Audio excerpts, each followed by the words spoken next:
Ito na ang home games ng Gilas Pilipinas next month. At sa lagay natin ngayon sa standings, kailangan natin maipanalo ang parehong laro na ito para manatiling ang buhay ang chance na makapasok sa World Cup.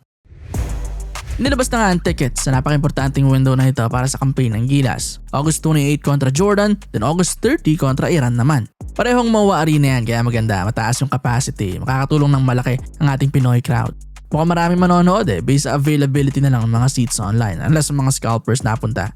Pero yun nga, goal ng Pilipinas this window, non-negotiable halos yan, 2-0 dapat. Dahil home games natin ito, at kailangan din ng halos perfect na second round. Kailangan ma-secure talaga natin ito.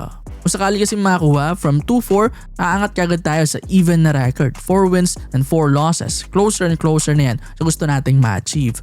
Pero kasabay rin yan ng success natin sa first 2 games sa second round. Syempre, kailangan din manalo ng Australia at New Zealand, ang ating mga kakampi na this round. Ang New Zealand kakalabanin ng Iran, ang Australia kakalabanin ng Jordan. Then meron din silang tig-isa versus Syria.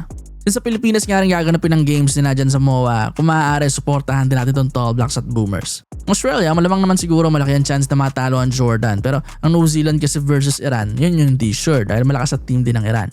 Well, yung Jordan, ganoon din naman, malakas din naman, pero ibang level kasi talaga yung Australia, kaya medyo mas kabado tayo dun sa New Zealand. Basta tayo sa Gilas Pilipinas, ayun yung goal natin. First, mag 2-0 tayo, and then 2-0 din ang Australia at New Zealand. Basically, perfect na window para sa mga Group A teams. With this, sa magiging itsura nga ng standings, kung sakali, may na mapapansin dyan, naangat nga ang New Zealand sa number 2 spot. Ganun kalaki yung tatalunin since may higitan na nga ng 6 total wins sila yung sa Iran at Jordan. Well, the rest naman ng teams doon wala pa gaanong galawan, but para sa Pilipinas, magiging closer na nga tayo niyan na makakaalis sa ikalawa sa kulelat. If ever, isang panalo na lang kasi ang magiging lamang nila sa atin na sobrang ganda para sa chances ng team. Kaya napaka-importante talaga na itong fourth window na wala tayong ida-drop na games dahil start nga ito ng pag-catch up natin. Kung mag-split kasi tayo rito or even 0-2, ang sakit kagad dun sa standings natin. Parang babay na nga may tuturing lalo kung 0-2 dahil sa point kasi na ito, isa o dalawang talo lang na makuha natin buong second round ay nanganganib na tayo na hindi makakapasok sa World Cup. Ganun lang ka-slim yung chances natin pag natalo tayo.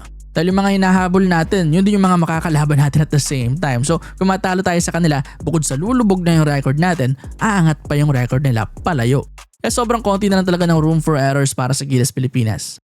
Napag-usapan nga natin last video kung kaya na perfect 6-0 sa second round, mas maganda. Kahit 5-1 naman siguro, mas realistic na goal, medyo pwede na. As long as ma-sweep nga rin ng Boomers at Tall Blacks yung mga games nila. Pero yun nga yung tricky. Depende pa rin talaga sa ibang results at tiebreakers. Pero ano man, first step nga itong fourth window sa goal natin. Kaya tayo as Gilas fans, lalo yung mga manonood, suportahan talaga natin yung Pilipinas, even yung Australia at New Zealand para sa higher na chance. Ako nakabili na rin ng ticket kaso ang layo lang na nabili ko. Late ko na nakita kahapon pero still, suporta pa rin sa national team. Plus nanonood ako yung naglaro si JC Ngayon hopeful tayo na maglaro ulit si JC kung may miracle man pero kahit wala naman, suporta nga si Gilas.